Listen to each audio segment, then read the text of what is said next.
In an ever-evolving digital landscape, for your business to thrive, you must adapt or die. Welcome to Marketing in the Age of AI, the podcast helping you harness the power of AI and marketing tools to revitalize and grow your business. And now here's your host, marketing expert and author of Authentic Marketing in the Age of AI, Emanuel Rose.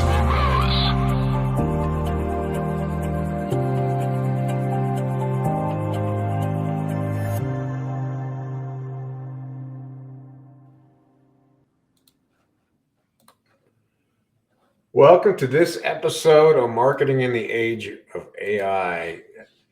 Today, we're going to explore the transformative intersection of technology, authenticity, storytelling, and a guest today is Ben Albert. He's a seasoned marketer and podcast host known for insightful approaches to authentic marketing and human connection.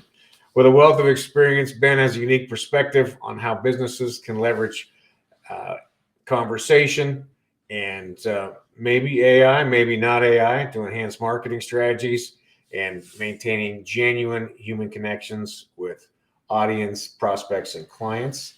Join us today as we dive into a conversation that promises to illuminate the ever-evolving field of marketing and maybe even bring back some of the fundamentals of marketing. Ben, welcome to the show. I'm excited to be here. I don't plan on dying anytime soon, so I want to evolve, I want to adapt, I want to learn, and that's why podcasts like this kick butt, so let's have some fun. All right, well, that sounds great. I love a lot of the stuff that you're into. You're putting together a group of humans that with similar interests. That's the first thing that really struck me when I was doing some research after our last comment. How did you end up landing here and being and having this be your focus in this time? I don't want to spend 25 minutes. That's a long story. All right, you better give us the abridged version then. When COVID hit, I was a sales executive for a marketing firm. I had just started in my role, so last one in, first one out. Yeah. I got let go. And in just over a year, completely replaced that sales executive income as an entrepreneur. Beautiful. And it's not because I'm cut from a different cloth. It was 30 years of learning, failure, skills, technology, developing skills. I had started a podcast in 2016 because I was a music lover and I wanted to get into places for free. So when I started a business podcast in 2020 during the pandemic, I already understood the tools. I already understood the purpose. I still wasn't a great podcaster, but I used podcasting and LinkedIn and Zoom and my marketing and sales experience. All these things stacked together to start making connections, start building relationships, start launching products, and build a business. So this isn't just for some entrepreneur that got let go. If you're in the C-suite, if you're a small business owner, you can do all the same stuff I'm doing.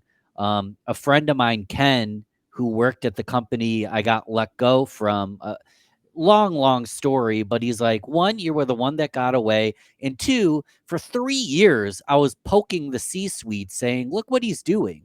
Look what he's doing. Why aren't we doing that? We're 100 times bigger than him. Yeah. They're literally 1,000 times bigger than me. But Right. I was doing all the stuff that he had been talking about for years. And the only difference was I was taking action when unfortunately that company wasn't. Yeah, right. So that's where we'll start here. It really is about taking action on the AI tools, on the opportunity, on the insights.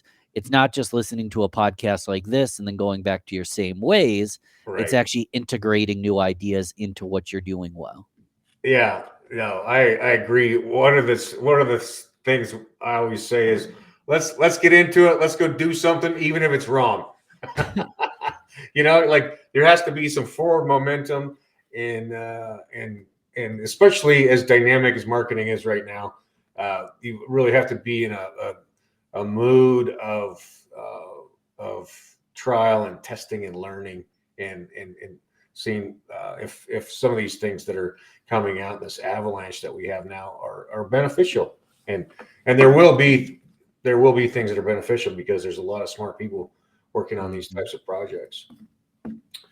Well, you mentioned when we were off camera that 2025 was the year of the podcast. Why don't you tell me a little bit about what brought you to that conclusion? Yeah, I mean, there's lots of statistics that I don't have memorized, but there's never been more podcasts out there. People don't even know what a podcast is anymore because it's YouTube. Right. It's no longer just this radio AM style audio only. It's an entire production on YouTube with shorts and graphics and transcripts and blogs. And there's data out there that says podcasting is the number one most trusted media source as of today, being in the fact that it's long form, there's nuances, there's conversation.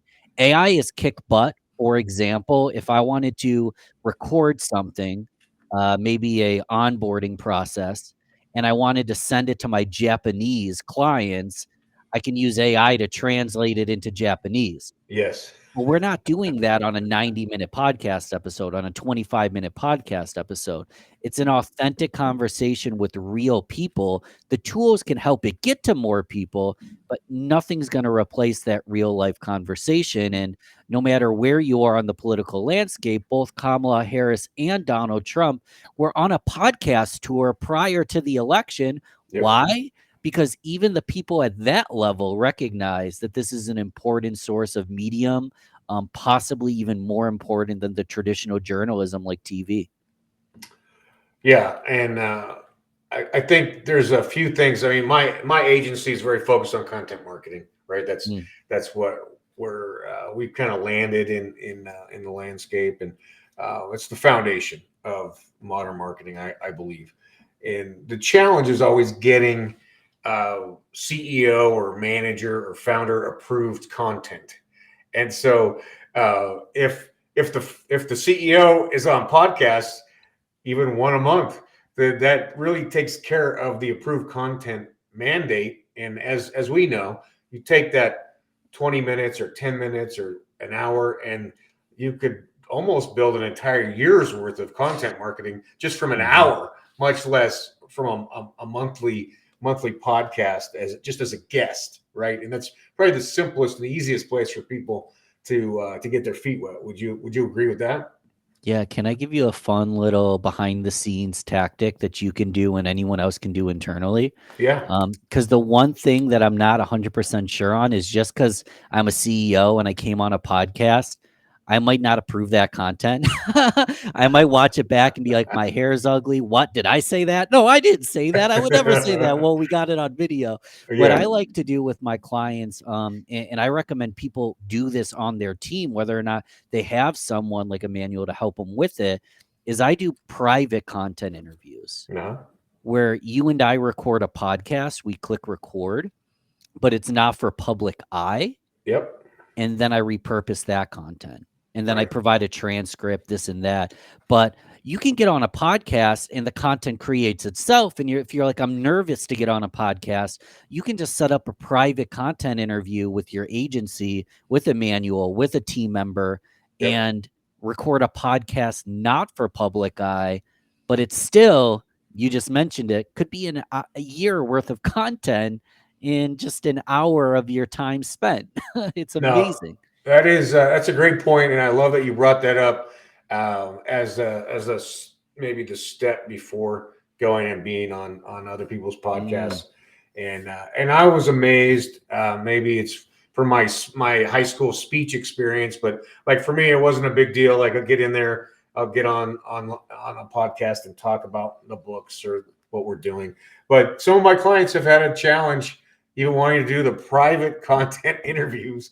And we've got to step into it a little slower. So that's a great point. And I love to say if just 90 seconds, even that much, interview with a CEO about their favorite project or a staff person that's gone above and beyond, or what fundraiser they went to over the weekend is enough to just get that ball rolling. And And we as marketers can take and run with that and make and build beautiful things from it. So, Couldn't agree more. yeah, that's cool.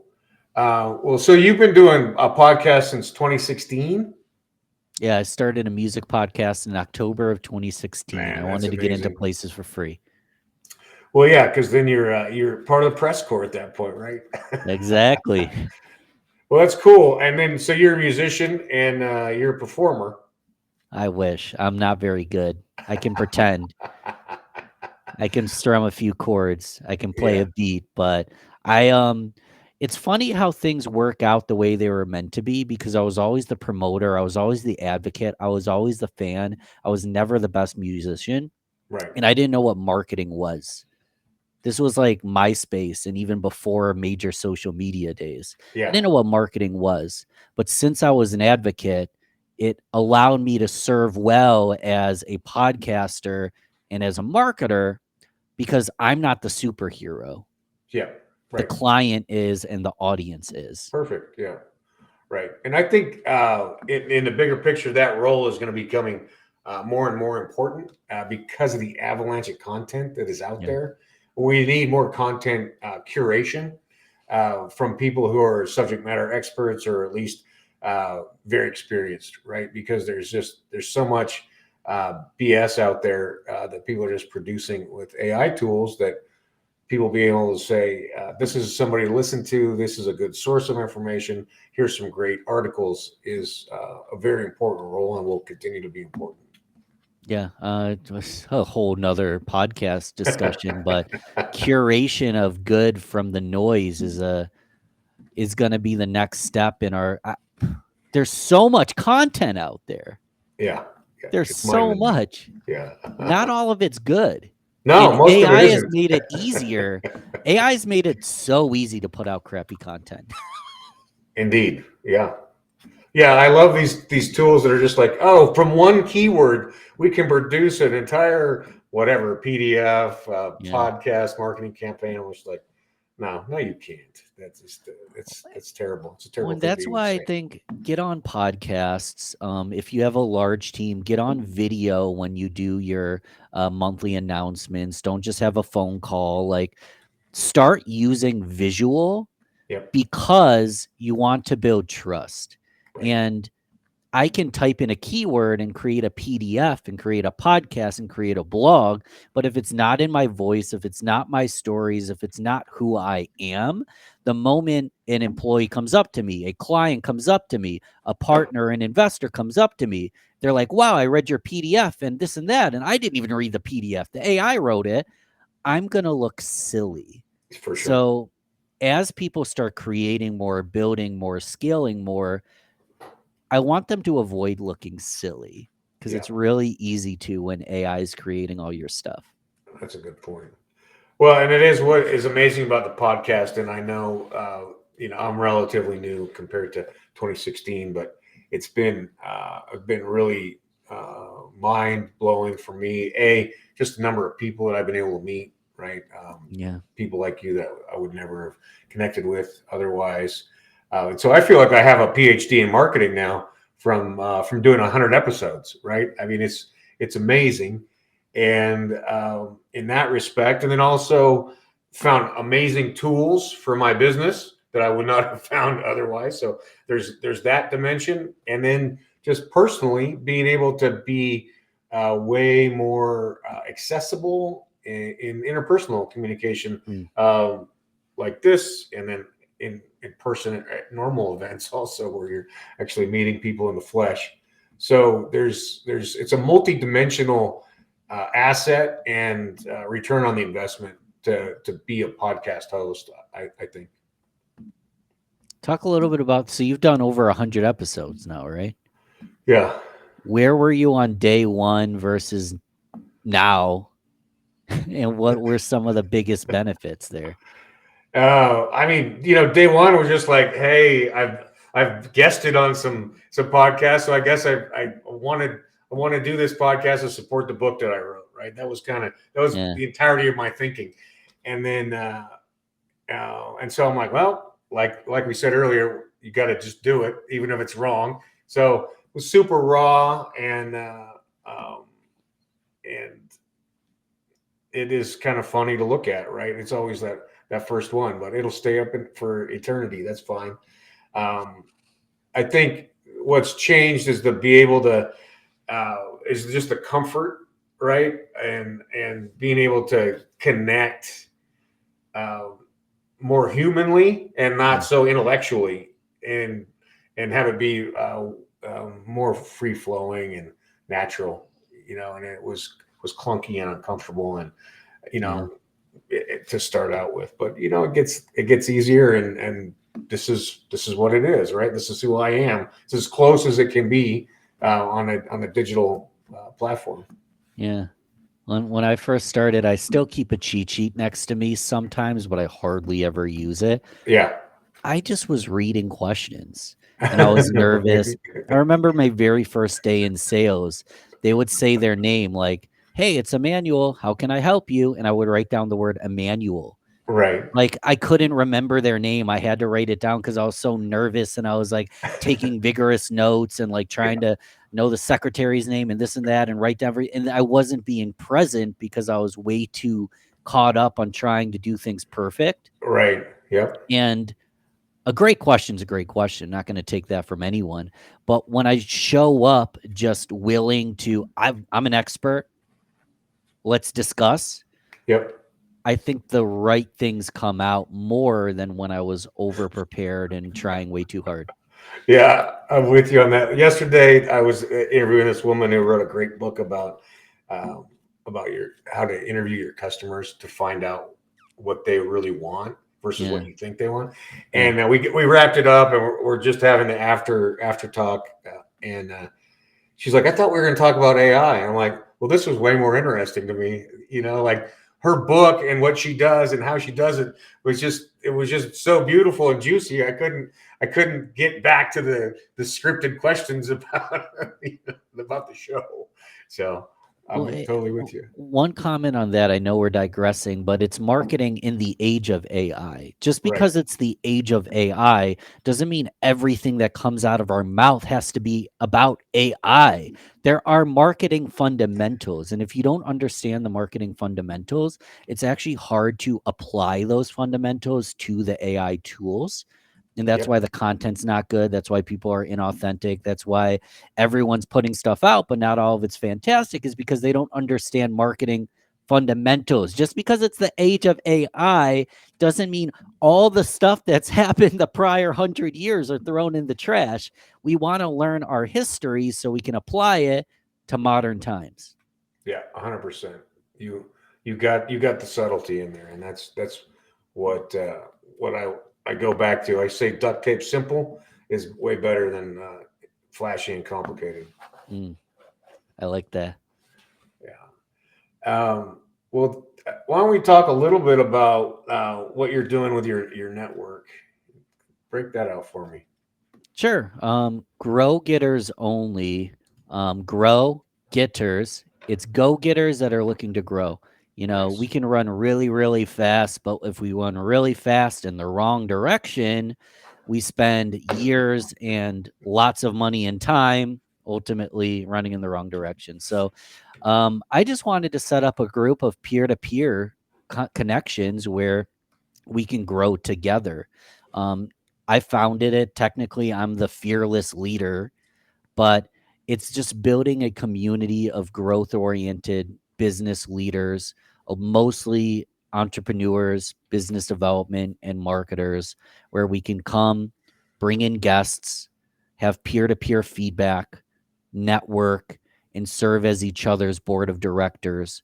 And yeah, I'm not even perfect I'm not like a king at explaining this.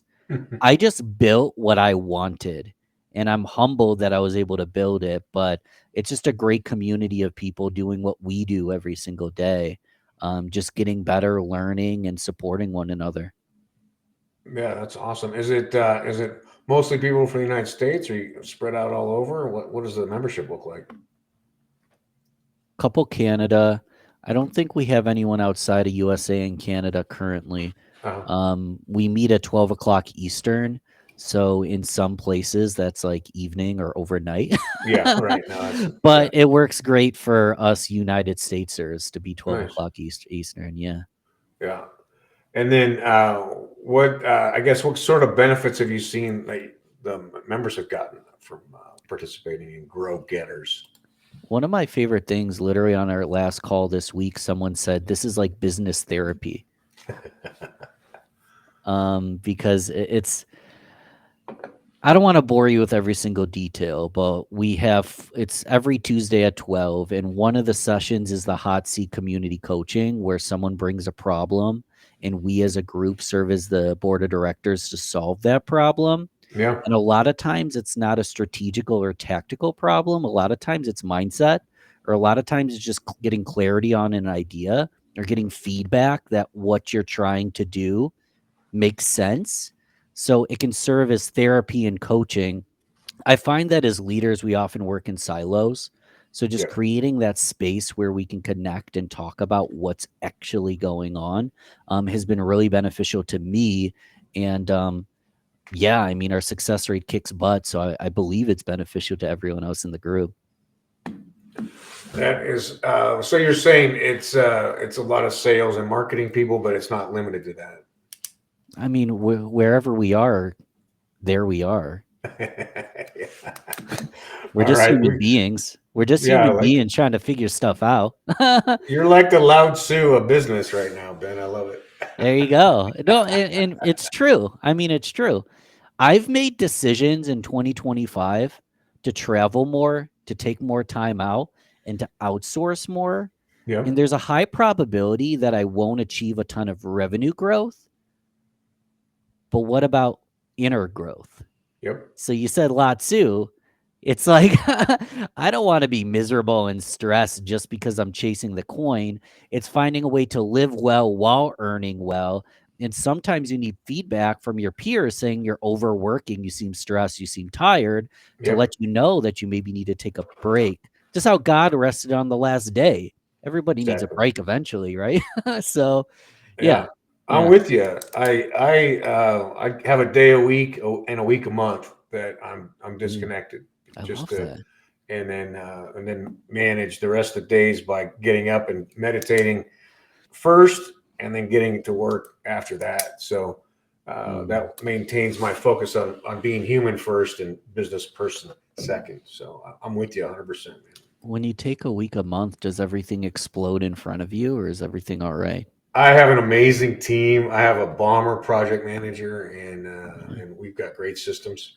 So if I go for a month, I've been gone for as long as 10 days, and it all has hold together. So that's the systems are the important part, and good support.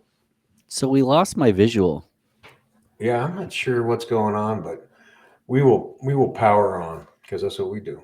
You can still hear me, correct? Yeah, I got you. And All right, we're we're gonna good there. power on. I'm gonna figure this out.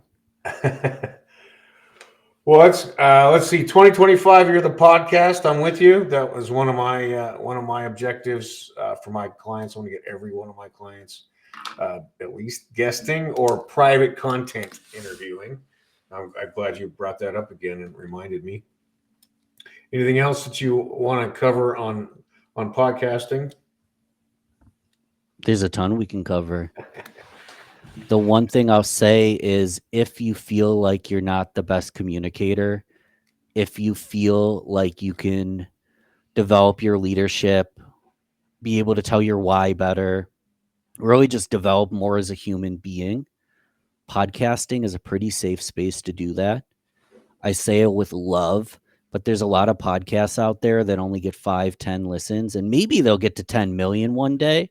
But you can go on a podcast tour, guest on a lot of micro podcasts, a lot of smaller shows. Yeah. And when you go into that big podcast that you dreamed of, when you go into that huge investor meeting, when you get a keynote at an event because you become a person you didn't even know you could become in terms of your communication and leadership, podcasting got the reps in to prepare you for that day. So it's good for anyone, even if they're just trying to become a better communicator.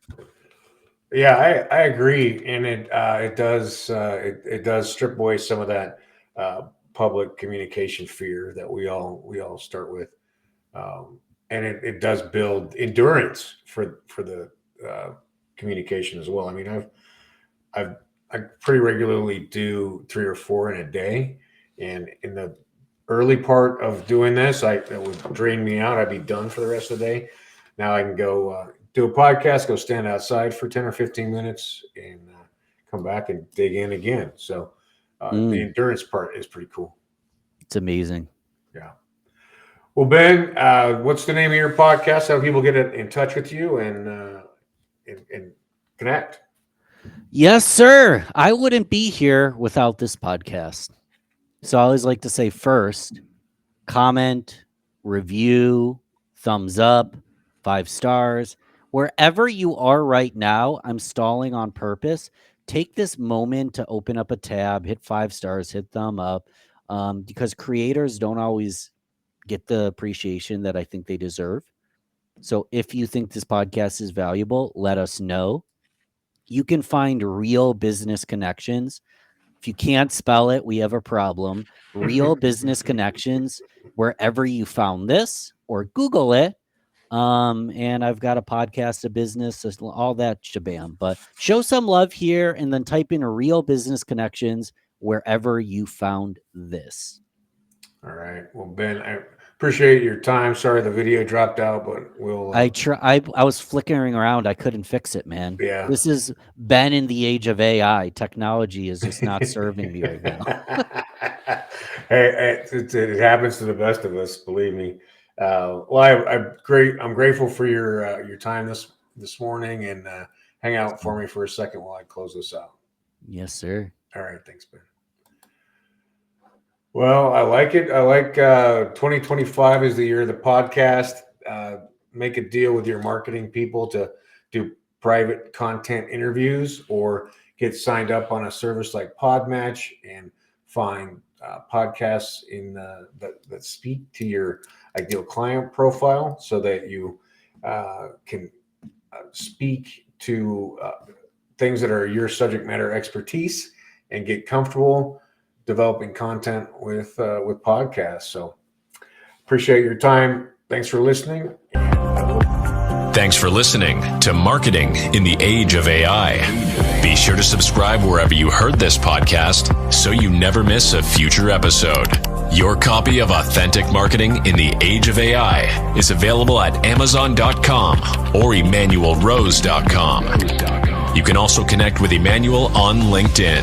Thanks again for listening, and we'll see you next time.